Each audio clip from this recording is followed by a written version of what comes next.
Hey everybody, Alex from SeemsGoodMagic.com here. We're back doing an 8-4 Oath of the Gatewatch Battle for Zendikar draft. Sphinx of the Final Word. I haven't opened this before. It's not worth anything. Flying Hexproof is pretty strong, but I still think we want Isolation Zone. Much cheaper and very effective removal spell. I really just dislike first picking 7 drops. Mostly because most of the decks I end up playing don't even have a 7 drop in it.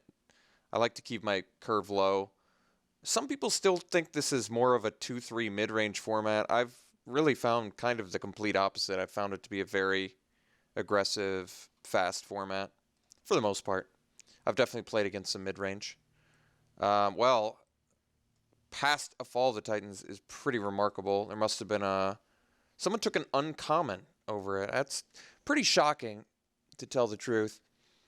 Cliffhaven Vamp would be a nice follow-up to Isolation Zone too, but I'm definitely taking Fall of the Titans here. This is just one of the strongest cards. I can't think of a single uncommon I would take. I can't think of many cards I would take over Fall of the Titans. It's just a fantastic card. Okay, Boulder Salvo. Still seeming like a good pick for us here. Nothing in white. Yeah, I'd say Boulder Salvo is the strongest card in this pack, so it's kind of just like a nice pick for us in general.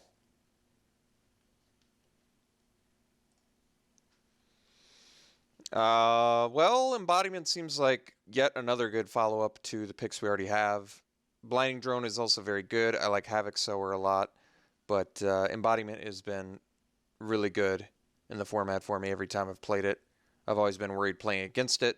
We already have a Boulder Salvo and a Fall of the Titans, so it seems like a very nice pick for us here.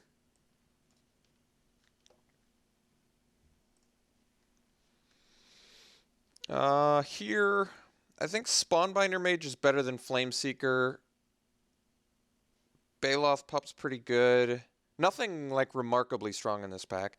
I kind of want to just take the Flameseeker over the Spawnbinder Mage. That way, if white doesn't pan out, I probably will be happy I have the Flameseeker. And I only think Flameseeker is slightly worse than Spawnbinder. I do think Spawnbinder's better, but I'm going to take the Flameseeker, stick with cutting red from this first pack here. All right. Can follow up with another Flameseeker. There's a Path Warden in here, which is better. There's also a Sweep Away, but I'm fine taking another Flameseeker here. There's also Unknown Shores. Currently no need for colorless mana, but that could change. I do like Path Warden. I think it's a strong card. I think typically, and I have Boulder Salvo in the 4 slot just because I usually expect to spend 4 mana. Basically, I expect to need 4 mana in the turn that I play Boulder Salvo, because I'm going to probably play a 2-drop in Boulder Salvo. I think I want a second Flameseeker here. I want to continue to cut red. I really want to just take as many red cards early as possible, because I've just got these powerful red cards now that I want to play. Flameseeker is very good anyway, so not a big deal there. Visions of Brutality is very good in the aggressive deck. Our deck could very easily be aggressive. I'm basically giving up a Containment Membrane, which is good for like the blue-red Surge deck. I could also take the Timber Gorge, and if I end up in green, I'll be happy I have that. I think Visions can be very good, like I said, in the aggressive deck. The problem is it tends to go late, so it's really not an indication that black is open, having it in the pack here. Like I said, I like the Membrane too. I think we're going to go Visions. I like Timber Gorge, especially if green pans out, but Visions, like I said, is really a strong card if you end up with like red-black aggro. Alright, there's some green cards in here, none of which are exciting. There's Walk Over the Waste, Alpha Protector.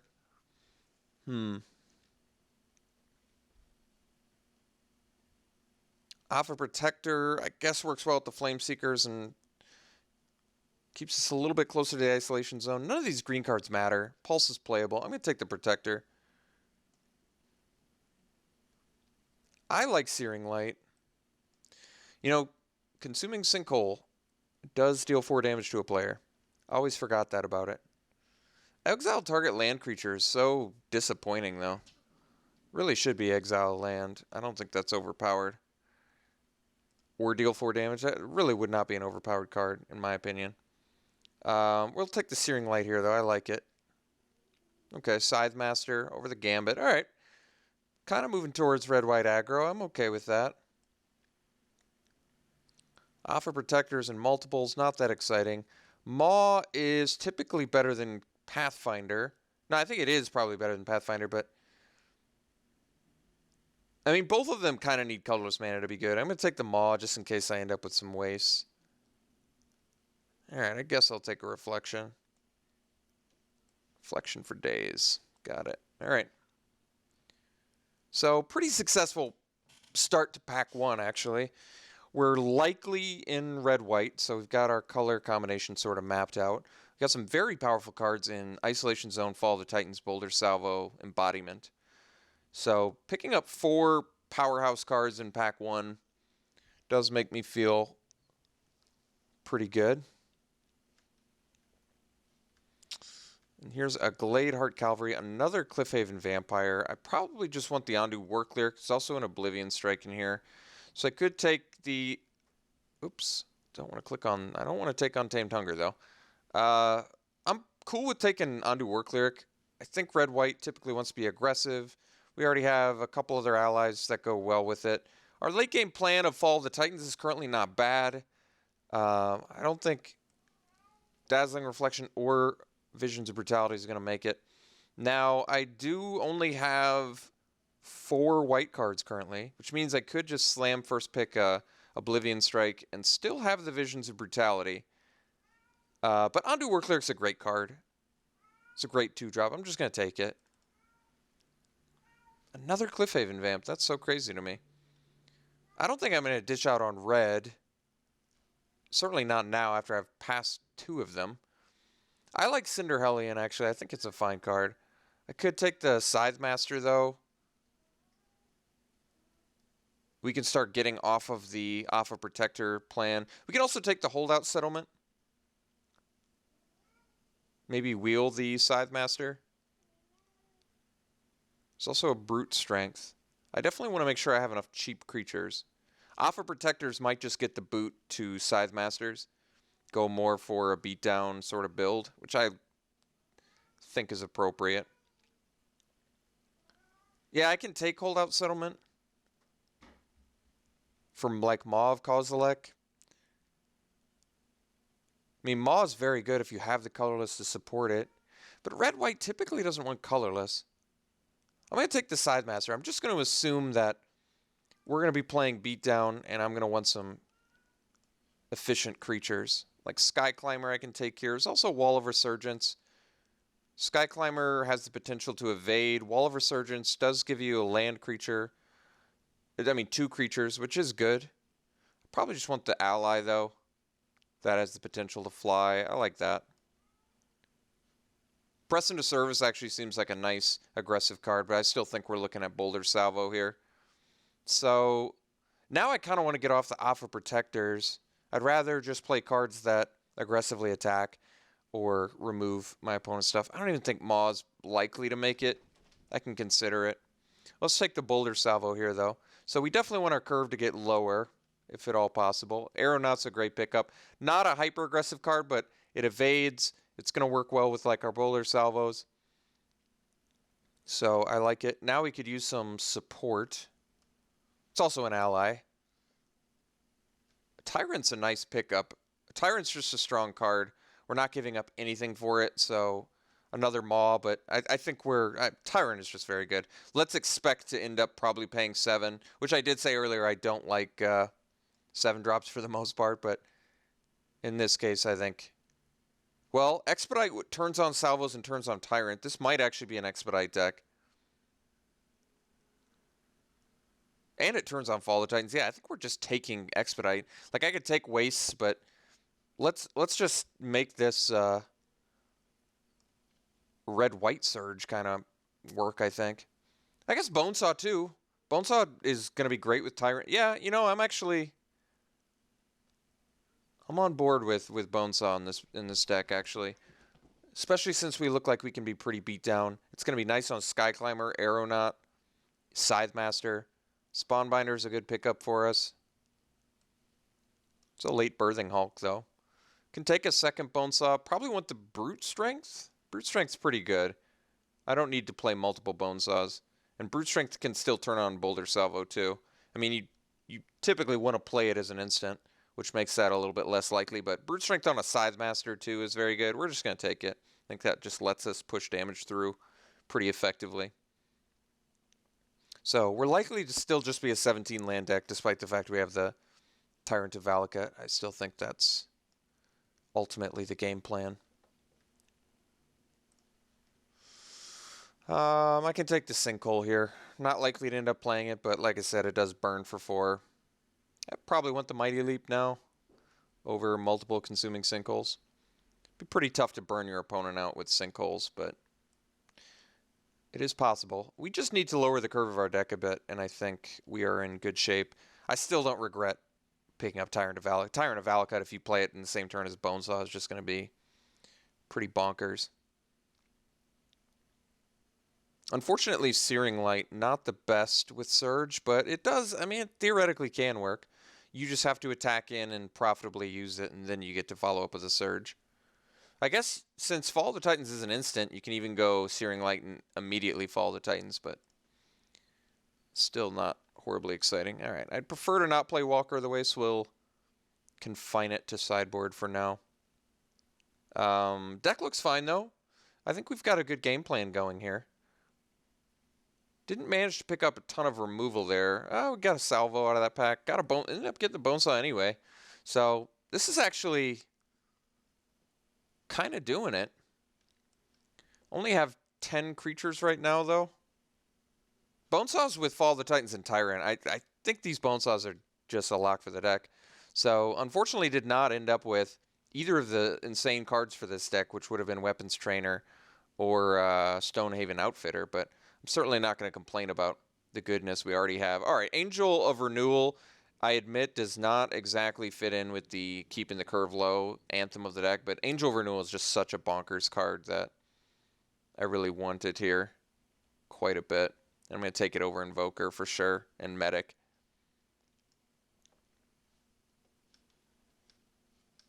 Blightherder is good if you can exile, but it does not appear that we can. Isolation Zone, it does actually work with that. Probably want the Sheer Drop. There's also Cliffside Lookout and Ghostly Sentinel, but Sheer Drop is removal, and it's just a card I like a lot. I really do like Sheer Drop. And Lookout, we potentially can wheel, and I definitely would play in here. But I guess we can put Sheer Drop in here for sure.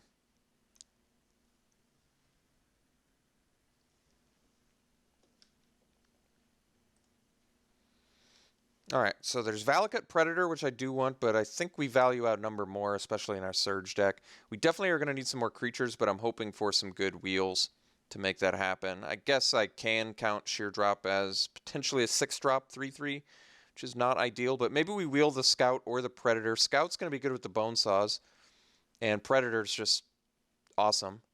So I might want the Scout more than the Predator on the wheel, though, possibly just for the Surge, but we'll see. I'm going to take Outnumber, even though Outnumber is currently a little bit sketchy, only because we have like 12 creatures, but I'm just hopeful that we can pick up some more. I'm trying to figure out what the weakest cards in our deck are. Like, I still think we're on the... Actually, I guess we don't have to have main decked the Searing Light. Woodland Wanderer is very good, but we're not doing that. So Serene Steward... We have Ondu Work Lyric, which synergizes fantastic with it. Yeah, I think Steward's got to be better than Castigator, for sure, just for that reason alone. We also have Angel of Renewal, which is going to work with it, although a little bit less well, since I'm finding it a little bit harder to believe that we're going to have the 8 or the 7 mana necessary, but it's possible. Regardless, we're taking Steward over Castigator here. We're pretty regret-free. Hopefully wheel the Blighted Gorge. That would be nice. So let's ditch the Searing Light, even though it does turn on Surge. I think we're sticking to harder removal. Okay, Focus is a good combat trick. I don't probably. I think I just like it more than Mighty Leap. There's also Boiling Earth, which isn't terribly exciting. Um, I kind of want Sandstone Bridge, I think, because I'm likely going to play it. And Vigilance plus Pump is good. Would I play the Focus over anything besides Mighty Leap? Probably not. I still kind of like the Expedite, but maybe I could play it over the Expedite too. I mean, if you want to beat in, you do need combat tricks. I think we're going to take the bridge regardless.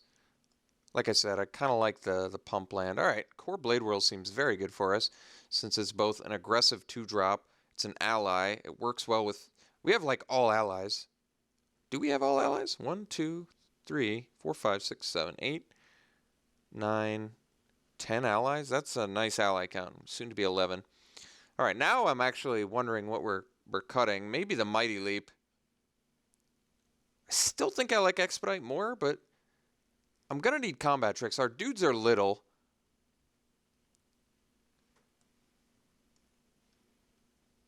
All right, got to look out.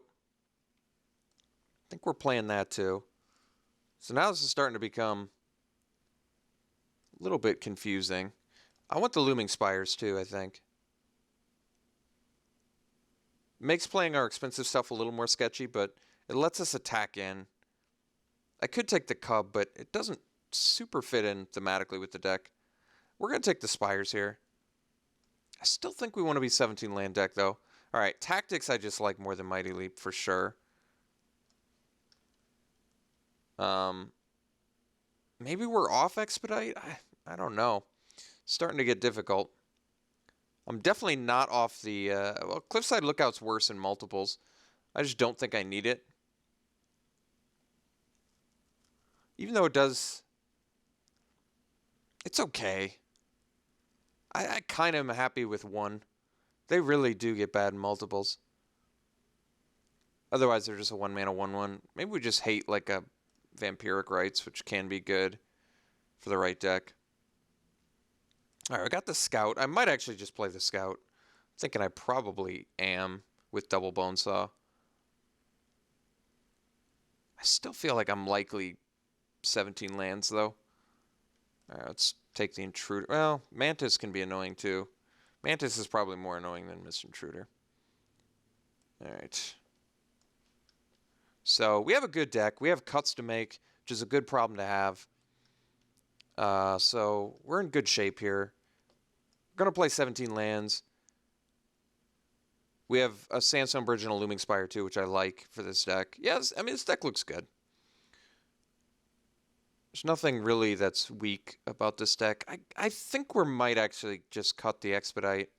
And we might actually cut the Tandem Tactics. I like combat tricks, but actually Tactics works with Steward too. I can cut the Sheer Drop, but I like it. It's worse when you're attacking in, though, so it might just get the boot here. It is worse when you're attacking in. All right. And we're trying to Surge, so it's probably just a bit clunky. So then I just have to make one more cut, which I really don't know what that is. I can cut a Bonesaw. I don't need to run 2, probably. Kitesail Scout's pretty bad without the Bonesaws, though. I am pretty aggressive. Kitesail Scout turns on Fall of the Titans, Tyrant of Valakut, Boulder Salvos. Other than that, it is a pretty unexciting 1-drop. But I probably want the Flyer over a Bonesaw, probably. Not 100% on that. No, I think for the Outnumber and the Cliffside Lookout. It's not an ally, though, so it doesn't turn any of that on. But it does turn on all of these. Double Bonesaw is probably not necessary. Let's just stick with the 1, I think, and be content with that. Okay. Yeah, I'm pretty happy with this deck. I'm not going to say it's insane, but it does have very strong cards in it. Like, I'm pretty happy with double Boulder Salvo. I think we're going to end up getting to cast it in a turn for 3 or 4 mana, which I think is really good. I actually think we're going to get pretty lucky and be able to cast Tyrant of Valakut for 6, more likely 7 mana, but possibly 6 mana, and potentially 5 with the Bone Saw, which is going to function kind of weird in this deck because it means we want to kind of hold on to it some of the time, you know, to turn on our Surge. But yeah, I mean, this deck looks good. Looks aggressive. We have some good combat tricks. We have good removal, good creature count. All right. I am content. Let us look at our colors. So we have double white. We have double red. I guess we're just going to run one more white than red and be pretty happy with that. Which they also say. I don't know exactly how high to rate this deck. I'm going to rate it at about a... I think it's a C. I don't think it's necessarily a high C, but it's like a mid C. So I'd give it a 75%. I like the way it looks. I think our curve is pretty good. We look like we can beat down fairly effectively. Synergistically, we've got enough synergy to turn on our Surge cards. Our removal looks overall pretty good. Outnumber, a couple combat tricks, Isolation Zone, double Boulder Salvo. We have some bombs. I think Tyrant of Valakut and Angel of Renewal, even Embodiment, kind of qualify as bombs. So, yeah, I don't know why I'm rating this deck at 75%. I almost want to say it's higher, but something just seems a bit off with this deck, and I can't quite put my finger on it. But maybe we'll see when we play. Other than that, I definitely think it looks like a solid C. So, all right, we'll run it like this, and we'll see you round 1.